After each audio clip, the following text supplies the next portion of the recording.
Assalamualaikum warahmatullahi wabarakatuh. Sahabat kalian, jalan Ganjar sangat sukar? Itu pertanyaan untuk kita semua. Penetapan Ganjar sebagai capres PDIP tentu saja mengejutkan, atau mungkin biasa saja, atau bahkan sangat biasa-biasa saja, tergantung sudut pandang setiap orang. Terlebih kalau memperhatikan beberapa kejadian yang sebelum ini tampak di media dan banyak diperbincangkan orang. Mulai dari soal Ganjar disanksi, kemudian disebut tidak taat, sehingga ada ungkapan yang cukup keras waktu itu dari Bambang Pacul. Nah, sahabat kalian, seperti sanksi soal kedisiplinan atau apa istilah yang ada di dalam PDIP itu kepada Ganjar misalnya. Publik sepertinya menilai itu tidak lebih dari sekadar adegan. Sebab kalau mau konsisten, Ganjar yang pernah dapat sanksi dari PDIP seharusnya tidak masuk daftar utama sebagai capres. Tentu saja PDIP punya stok banyak kader yang steril dari sanksi. Tetapi kenapa kemudian yang justru disanksi justru mendapatkan kehormatan sebagai capres? Itu pertanyaan juga. Nah, sebelum itu juga Bambang Pacul itu bahkan secara tegas membuat satu pernyataan yang seakan-akan sedang terjadi konflik antara minimal dirinya dengan Ganjar. Dia mengatakan ada gium di PDIP itu yang di luar barisan bukan banteng. Itu namanya celeng. Jadi apapun alasan itu yang deklarasi, kalau di luar barisan ya celeng, ujar Bambang Pacul.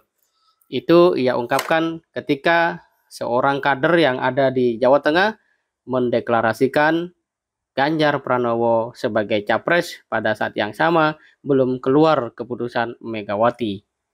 Namun seiring dengan Ganjar terpilih sebagai capres PDIP pada 21 April 2023, maka semua itu seakan-akan sulit untuk tidak disebut sebagai sebuah drama politik. Masyarakat menjadi sangat ganjil kalau melihat itu sebagai hal yang normal dan biasa-biasa saja.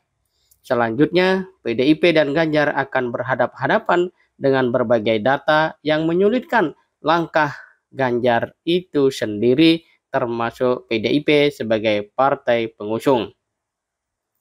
Majalah Tempo menerbitkan beberapa catatan, seperti elektabilitas yang melorot akibat Ganjar menolak kehadiran tim nasional sepak bola Israel. Kemudian juga catatan kasus soal korupsi EKTP yang videonya juga beredar luas di Twitter. Meski begitu, di atas kertas Ganjar adalah capres yang kuat. Ia didukung partai pemenang pemilu, bahkan presiden pun mendukungnya. Kini, waktu terus bergulir, publik akan semakin melihat dan sadar. Apakah Ganjar adalah pemimpin yang otentik, ataukah Ganjar pemimpin yang sebenarnya memanggul beban sebuah kepentingan? Pertanyaan-pertanyaan itu pasti berkelindan di dalam setiap kepala kita.